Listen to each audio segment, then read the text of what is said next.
Et on accueille un ministre, Monsieur Léon Bertrand. Bonsoir, merci d'être avec nous. Bonsoir. Un ministre coloré, on aime ça. Oui, tout à fait. Ouais, un peu différent. Chez les oui. politiques, il n'y en a pas beaucoup. On dit qu'il n'y en a pas beaucoup Il à y en la a télé, quand c'est même trois vrai. au gouvernement, il y en a trois. Il y a Azouz Azouz Begag, Begag, Amlaoui Mbekachira et moi-même. Et vous-même, vous allez Oui. nous raconter ce que vous avez écrit dans Libération sur la discrimination que vous-même, ministre, vous subissez, puisqu'on n'a pas l'habitude de dire bonjour, monsieur le ministre, à quelqu'un de couleur, a priori. Auparavant, un mot sur le dessin. J'ai un ministre noir, il a dû envoyer un CV anonyme. Un mot déjà sur le tourisme, puisque vous êtes avant tout ministre du tourisme. Quand vous voyez que beaucoup de pays comme l'Allemagne, la Grande-Bretagne, l'Espagne et la Russie ont recommandé une vigilance ou carrément d'éviter de venir en banlieue parisienne en raison des émeutes début novembre, 44% de réservations de voyage en France ont chuté 2 jours après le début des émeutes aux États-Unis. Non, ce sont des chiffres que je conteste énormément. Vous contestez ces Oui, tout à chiffres-là. fait. Nous n'avons pas d'impact négatif du tout. Simplement, nous ferons, c'est vrai, une campagne de façon, par précaution, à maintenir le niveau qui est très bon depuis le début de l'année. Donc il n'y a pas eu d'impact négatif par Quelques rapport à annulations de particuliers dans les grands palaces de Paris, mais sinon pas d'impact important. Alors vous-même, sur ce que vous avez vécu, vous dites être victime de racisme, carrément. Vous dites qu'il pourrait croire qu'un ministre puisse être victime de discrimination. Personne. Et pourtant, plusieurs fois, lorsque j'ai reçu à mon cabinet des personnes qui ne me connaissaient pas physiquement, la marque de respect républicain, monsieur le ministre, allait de façon réflexe à mon conseiller qui lui était blanc et pas moi. Écoutez, ce sont des choses que j'ai constatées. Bien entendu, la première fois, bon, ça m'a un petit peu choqué. Puis les fois précédentes, ou suivantes plutôt, je me suis dit, bon, c'est pas grave. En même temps, vous ne portez pas la cravate. Hein. Peut-être que c'est pour ça, monsieur le Non, ministre. non. C'est pas du tout le cas lorsque je me trouve dans mon bureau. Ouais. Le problème, c'est que ce qui, pour moi, apparaît comme quelque chose de tout à fait bénin, malheureusement, pour d'autres, est quelque chose de très grave, cette forme de discrimination.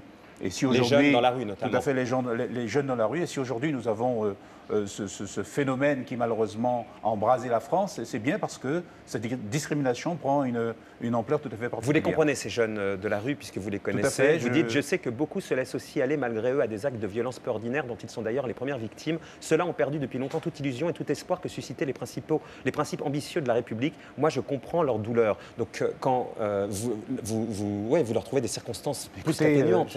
Je dis que je n'excuse pas la violence. Personne ne peut excuser la violence. Mais en même temps, on sait bien que ces jeunes ont voulu à un moment donné faire passer un message. Et c'est pour ça que je parle de décodeurs. Et lorsqu'on brûle des écoles, là où justement on a passé une partie de son enfance, lorsqu'on brûle des gymnases, lorsqu'on casse des vitrines, on brûle les voitures, on a envie de dire quelque chose.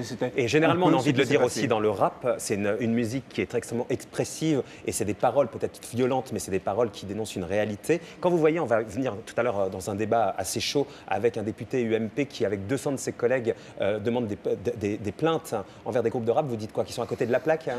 Écoutez, je suis Objectivement. Je suis musicien.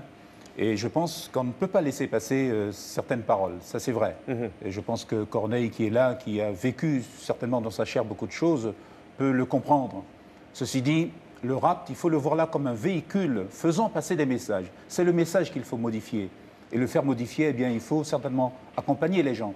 Si les politiques, il y a 30 ans, l'avaient fait, peut-être que le rap n'aurait pas été aussi violent aujourd'hui. Sur les paroles, monsieur le ministre, votre collègue Azouz Begag a dénoncé la méthode des paroles, justement, de Nicolas Sarkozy, qui consiste, selon lui, à se laisser déborder par une sémantique guerrière imprécise. Racaille, voyou, nettoyer au Karcher. Vous en pensez quoi de votre collègue Nicolas Sarkozy, qui en même temps s'attaque à une réalité? C'est difficile pour moi de donner un point de vue sur un collègue.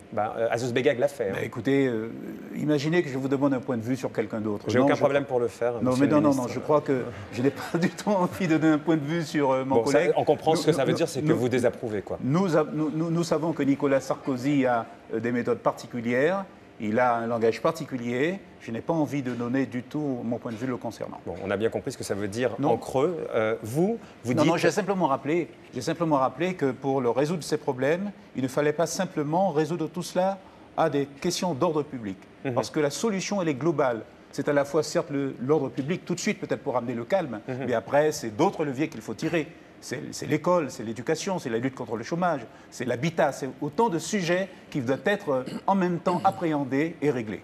Quand vous êtes au ministère du Tourisme, vous n'êtes pas à proprement parler aux manettes pour ce genre de dossier. Vous regrettez, vous qui avez l'air d'être un homme de conviction, qui avez connu plein de choses, notamment la discrimination, vous ne regrettez pas pas avoir ces dossiers-là à traiter, des dossiers qui peuvent faire avancer la société? Écoutez, je crois que le problème de notre société aujourd'hui, c'est qu'elle a évolué très vite.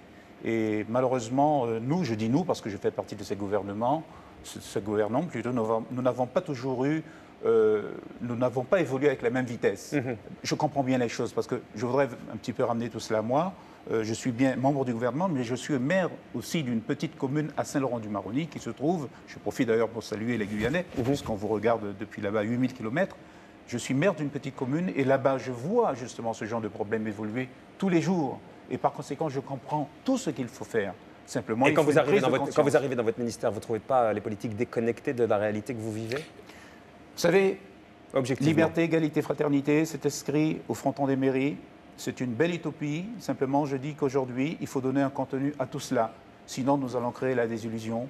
Et je crois que le message qui passe aujourd'hui, la réponse du gouvernement, parce qu'il y a une réponse aujourd'hui, j'espère qu'elle sera durable, certainement va nous permettre un jour que la France redevienne ce qu'elle a été depuis toujours. Corneille, vous acquiescez? Oui, parce que avec tout ce qui se passe en banlieue, je l'ai vécu avec beaucoup de déception. Moi, je viens d'un pays africain qui a longtemps vécu dans la dictature.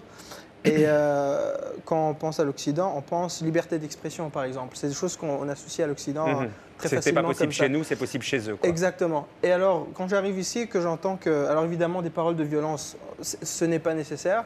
Mais alors qu'on aille jusqu'à condamner 3 ans de prison à quelqu'un qui Monsieur R, il sera là tout à l'heure. Enfin, il n'est pas condamné pour l'instant, c'est ce qui est requis. Non, mais on le demande. On le demande. Qu'on aille jusqu'à le demander, je trouve ça un peu décevant pour une démocratie, justement. C'est un mauvais signal qu'on envoie à des gens qui... Signal, ouais. Vous-même, monsieur le ministre, on a retrouvé les lunettes de Chirac. Jacques Chirac, qui vous a beaucoup soutenu quand vous aviez un groupe de musique, les Faucons Noirs. Il y a une dizaine d'années, vous avez organisé un grand rassemblement de tous les Amérindiens de la planète, d'où est sorti un disque où vous teniez la guitare. Oka écoute une nouvelle qui vient de loin. Au départ, vous passiez par la musique, hein, donc pour lutter contre la discrimination. Et Jacques Chirac, c'est là où il vous a repéré, c'est ça? Avant d'être dans la politique, j'étais effectivement musicien. Ouais. Les Faucons Noirs, ça s'appelait. En fait, Chirac, il voulait les chaussettes noires et il dit bon, c'est déjà. Ça a été les Faucons Noirs à l'époque. Ah, oui. Tout simplement parce que j'admirais les groupes d'ici. Vous saviez, pour nous, lorsqu'on regardait la France à 8000 km, on était vraiment émerveillés par tout ce qu'on voyait. Et c'est la raison pour laquelle j'avais ce groupe.